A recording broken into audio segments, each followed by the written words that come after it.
Hmm. Woord to dear Abra. Dus eigenlijk de woorden van het verleden die doorklinken in het heden met besef.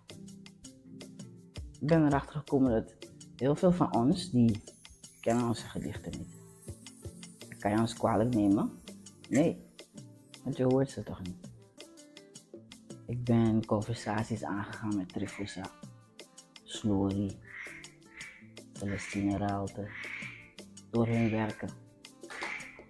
Ik vind het interessant, ik vind het mooi om de gedichten te kennen die er al zijn. En dan kijk ik naar het boek Woord toe dear Abra, samengesteld door Shinivasi, toch? Het was de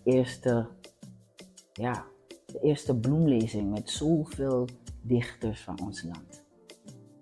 En dan denk ik, in het nu, woordkunstenaar in het nu zijn, wat doe je hiermee? Want dat zijn die schouders die ons dragen, toch? Dus waarom die gedichten niet declameren, bezielen in het nu?